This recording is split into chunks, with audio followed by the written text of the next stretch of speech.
నమస్తే, నేను Chandana. Welcome to great Andhra big story. కొన్ని బంధాలు క్రమక్రమంగా క్షీణిస్తూ నెమ్మదిగా శిథిలమైపోతాయి. కానీ మరికొన్ని బంధాలు అలా కాదు.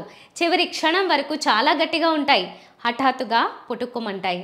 దుద్భుతప్రాయమైన మానవ జీవితం వంటివి అన్నమాట. కొన్ని అనుబంధాలలో కూడా హార్ట్ అటాక్ వంటి దెబ్బ పడుతుంది. ఎలాంటి ముందస్తు సంకేతాలు లేకుండానే ఆ బంధం అంతరించిపోతుంది. అమంగళము అప్రతిహతమవుగాక. తెలుగుదేశం జనసేన మధ్య ఉన్న బంధం ఇప్పట్లో తెగిపోయే అవకాశం ఎంత మాత్రమూ లేదు. ఈ రెండు పార్టీల అగ్రనేతలు పరస్పరం గౌరవించుకుంటూ, పరస్పరం విలువ ఇచ్చుకుంటూ అద్భుతమైన సమన్వయంతో ముందుకు సాగుతున్నారు. కానీ భవిష్యత్తులో ఎన్నడైనా ఈ బంధం పుట్టుకుమనే అవకాశం ఉన్నదా అనే భయం కొందరిలో ఉండొచ్చు. ప్రస్తుతానికి కొన్ని సంకేతాలు అదే విధంగా కనిపిస్తున్నాయి. అంతా సవ్యంగానే ఉంది, ఏం భయం లేదు, కానీ ఏదో జరుగుతున్నది అనే శంక. ఆ వైనం మీదనే ఈ వారం గ్రేట్ ఆంధ్ర బిగ్ స్టోరీ ఒకటో ప్రమాద హెచ్చరిక. ఆంధ్రప్రదేశ్ రాష్ట్రంలో ఇప్పుడు ఎన్డీఏ కూటమి ప్రభుత్వం నడుస్తోంది. కేంద్రంలో కూడా ఉన్నది వారే కాబట్టి ఇది డబుల్ ఇంజన్ సర్కార్.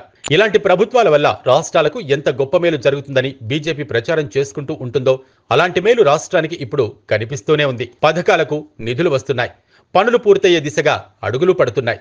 అమరావతి అనే రాజధాని సంకల్పం దిశగా కీలక పరిణామాలు చోటు చేసుకుంటున్నాయి. ఇదంతా బాగానే ఉంది. కానీ కూటమి పార్టీల మధ్య నిజమైన ఐక్యత ఉందా అనే సందేహం లేవనెత్తే ముందు నిజమైన అనే పదాన్ని జోడించక తప్పదని కూడా అనిపిస్తోంది. ప్రస్తుతానికి ఆ ఐక్యత ఖచ్చితంగా ఉందనే చెప్పాలి. మూడు పార్టీల మధ్య అద్భుతమైన సమన్వయం కనిపిస్తోంది. అంతా ఒకటే జట్టు అన్నట్టుగా వ్యవహరిస్తున్నారు. చిన్నపాటి పొరపొచ్చాలు కూడా రావటం లేదు. మంత్రి నారా లోకేష్ వచ్చినప్పుడు డిప్యూటీ ముఖ్యమంత్రి పవన్ కళ్యాణ్ లేచి వెళ్లి సాదరంగా ఆహ్వానించడం తెలుగుదేశం వారికి పండగలాగా అనిపించవచ్చు.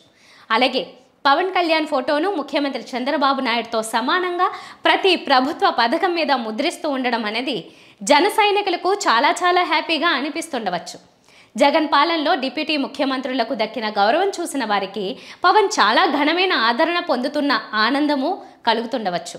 నిర్ణయాలు కూడా ఒకరిని మరొకరు అతిక్రమించకుండా తీసుకుంటున్నారు. చంద్రబాబు నాయుడు నాయకత్వం పట్ల పూర్తి విశ్వాసంతో సాగుతున్నారు. భారతీయ జనతా పార్టీ కూడా చాలా చక్కగా సహకరిస్తోంది. కేంద్రం నుంచి అనూహ్యంగా పథకాలకు, రాజధానికి సహకారము అందుతోంది. అంతా బాగున్నది అంటూనే ప్రమాద హెచ్చరికల గురించి మాట్లాడడం అర్ధరహితం కదా అనిపించవచ్చు. మరదే అసలు పాయింట్. ప్రస్తుతం రాష్ట్రంలో ఉన్న 175 స్థానాల్లో కూటమి చేతిలో 164 ఉన్నాయి. ఈ సంగతి పక్కన పెడితే 175 సీట్లను కూటమి పార్టీలు ఎలా పంచుకున్నాయనేది ముఖ్యం. జనసేనకు 21, బీజేపీకి 10 సీట్లు మాత్రం ఇచ్చి 144 సీట్లలో తెలుగుదేశం పోటీ చేసింది. ఆ సమయానికి వారి బలాలను బట్టి సీట్లు పంచుకున్నారు. భాగస్వామి పార్టీల్లో అప్పుడు కూడా అసంతృప్తి లేకపోలేదు. కానీ గెలుపు లక్ష్యంగా ఒప్పుకున్నారు. అప్పుడు సీట్లు పంచుకున్న దామాషా అనేది చంద్రబాబు నాయుడుకు పెద్ద అడ్వాంటేజ్ అయింది.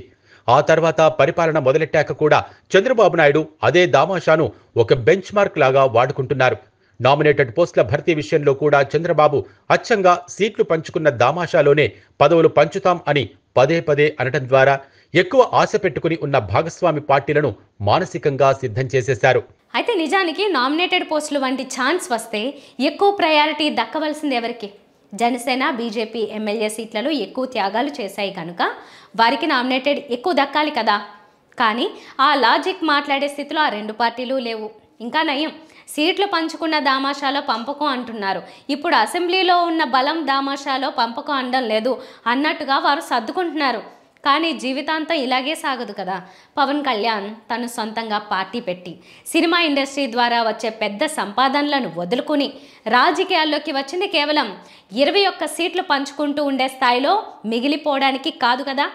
కేంద్రంలో హ్యాట్రిక్ సాధించిన భారతీయ జనతా పార్టీ ఏపీలో మాత్రం భాగస్వామి విధిరించే 6-7% సీట్లతో కలకాలం తృప్తి పడుతూ కూర్చోదు కదా. ఆ పార్టీలు కూడా విస్తరిస్తాయి.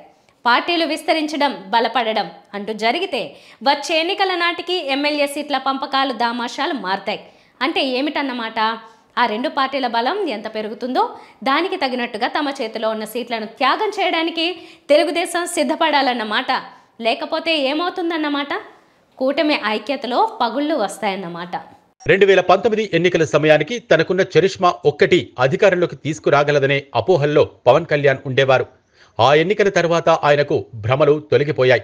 ఒక్క విషయం మాత్రం ఒప్పుకోవాలి, అంత పెద్ద సెలబ్రిటీ స్టేటస్ అనుభవిస్తూ ఉండే వ్యక్తి తను నమ్మినవి భ్రమలు అని తొందరగా గ్రహించి ప్రాక్టికాలిటీలోకి వచ్చి ఈగో లేకుండా పూర్తిగా సరికొత్త వ్యూహంతో 2024 ఎన్నికలకు సిద్ధమైనందుకు ఆయనను అభినందించాలి. అందుకు సత్ఫలితాన్ని అందుకున్నారు.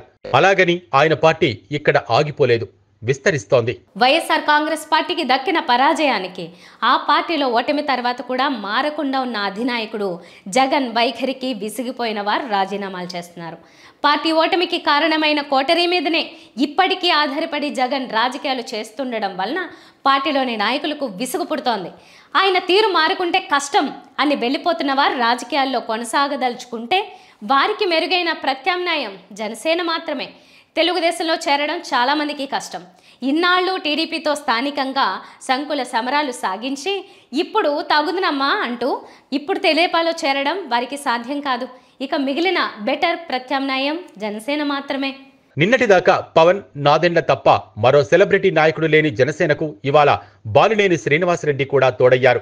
3 ప్రధాన కులాలు రెడ్డి, కమ్మ, కాపు ప్రతినిధులు ఇప్పుడు అక్కడక్కడ సెలబ్రిటీ నాయకులుగా ఉన్నారు. ఆ పార్టీ విస్తరణ జరుగుతోంది. ఇలా నాయకులు పెరగటం వల్ల అచ్చంగా వారి సీట్ల కోసమే జనసేన పట్టు పట్టకపోవచ్చు. కానీ ఖచ్చితంగా 2029 ఎన్నికల నాటికి 21 సీట్లకు పరిమితమై పోటీ చేయదని మాత్రం ఘంటాపదంగా చెప్పగలం. వలసలకు జనసేన సుముఖంగానే ఉన్నా కొంతకాలం ఆగి ఇప్పుడే ప్రారంభించారు అనటానికి కిలారు రోసయ్య ఒక ఉదాహరణ. కిలారు రోసయ్య అక్కడ పార్టీకి రాజీనామా చేసి చాలా కాలమైంది. జనసేనలో చేరడం మాత్రం తాజాగా చోటు చేసుకుంది. అంటే ఇన్నాళ్లుగా మాటామంతి పూర్తయినప్పటికీ లాంఛనప్రాయమైన చేరికకు పవన్ గ్రీన్ సిగ్నల్ ఇవ్వలేదు అనుకోవాల్సి వస్తోంది. బాలినేనితో పాటు ఉదయభాను కూడా చేరారు. పార్టీ బలం పెరుగుతోంది. ముందు ముందు జనసేన బలం ఇంకా పెరిగే అవకాశం ఉంది. గత ఎన్నికల సమయంలోనే జనసేన క్యాడర్ 60 సీట్లకు పట్టుబట్టారు. పట్టు విడుపు పాటించారు. 2029లో పట్టు విడుపు ఉంటుందనే గ్యారంటీ లేదు. జనసేనకు ఖచ్చితంగా ఎక్కువ సీట్లు ఇవ్వాల్సి వస్తుంది.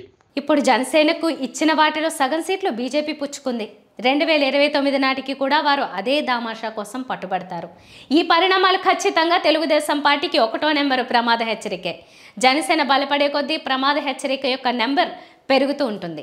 కానీ కూటమి పార్టీలు గుర్తించుకోవాల్సిన సంగతి ఏంటంటే ఐక్యత వారికి తప్పనిసరి. ఇవాళ వైఎస్ఆర్ కాంగ్రెస్ పార్టీకి నాయకుల పరంగా ఎంతగా గండికొట్టినా సరే 151 సీట్లు ఇచ్చిన ప్రజలు ప్రతిసారి 11కు పరిమితం చేస్తారనుకోవడం భ్రమ. ఐక్యత దెబ్బతింటే వైసీపీ పుంజుకుంటుంది. ఈ ఎన్నికలు చంద్రబాబు నాయుడుకు చాలా గొప్ప ఫలితాలే ఇచ్చాయి. కూటమి పార్టీలను బయటకు గెంటేసినా సరే ఆయన తెలుగుదేశం ప్రభుత్వాన్ని నడపగలరు. కానీ వారితో తెగదెంపులు చేసుకుంటే 2029 ఎన్నికలను ఒంటరిగా ఎదుర్కోవడానికి తగిన ధైర్యం ఆయనకు ఉన్నదా అంటే అనుమానమే. జనసేన ఖచ్చితంగా వచ్చే ఎన్నికల నాటికి అనూహ్యంగా బలపడుతుంది. కేవలం వైసీపీ నుంచి వచ్చే వలసల వల్ల మాత్రమే బలపడుతుందనుకుంటే పొరపాటు. పవన్ కళ్యాణ్ గాని ఆయన పార్టీ మంత్రులు కానీ పనిచేస్తున్న తీరు కూడా ఆ పార్టీ బలపడటానికి దోహదం చేస్తాయి. అనూహ్యంగా బలపడితే వారికి తగినన్ని సీట్లు ఇవ్వాల్సి వస్తుంది. తన పార్టీ వారిని చంద్రబాబు నాయుడు ఇప్పటి నుంచే మానసికంగా సిద్ధం చేస్తూ ఉండాలి. పరోక్షంగా తమ పార్టీకి త్యాగాలు తప్పవని వారికి ఇంజెక్ట్ చేస్తూ రావాలి. చంద్రబాబుకు వేరే గత్యంతరమూ లేదు. ఇంకా సూటిగా చెప్పాలంటే బలం బాగా పెరిగిన తర్వాత 2029 ఎన్నికల్లో కూడా తెలుగుదేశంతో కలిసి పోటీ చేయాలా లేదా అనేది పవన్ కళ్యాణ్ దయ మీద ఆధారపడి ఉంటుంది. ఒకవేళ చంద్రబాబు త్యాగాలకు సిద్ధపడకపోవడం వల్ల వారు విడిగా పోటీ చేస్తే అది పవన్ కళ్యాణ్కే పార్టీ ఎదగడం పరంగా లాభం. ఆయన బీజేపీతో కలిసి 175 స్థానాల్లో పోటీ చేసి కనీసం 100 స్థానాల్లో బలపడతారు. సందట్లో సడేమియా అన్నట్లు వైసీపీ మళ్ళీ గెలిచినా ఆశ్చర్యమూ లేదు. అలా జరగకూడదంటే ఎంత ఘోరమైన త్యాగాలు చేయాల్సి వచ్చినా చంద్రబాబు నాయుడు ఓకే చెప్పాలి. అలా కాకుండా జనసేన పార్టీ పడకుండా కుటిల పన్నాగాలు చేసినా, వారి పార్టీలో తెర వెనుక నుంచి లుకలుకలను ప్లాన్ చేసినా స్నేహం బెడిసికొట్టి పరిస్థితి ఇంకా ఘోరంగా తయారవుతుంది. కాబట్టి కొత్తగా జరుగుతున్న చేరికలు జనసేనకు పెరుగుతున్న బలం. కూటమి ప్రభుత్వానికి ప్రధానంగా తెలుగుదేశానికి 1వ నెంబర్ ప్రమాద హెచ్చరికే అని ఒప్పుకోవాలి. ఇది వాళ్ళ బిగ్ స్టోరీ. మరిన్ని టాపిక్స్తో కలుద్దాం. నమస్తే.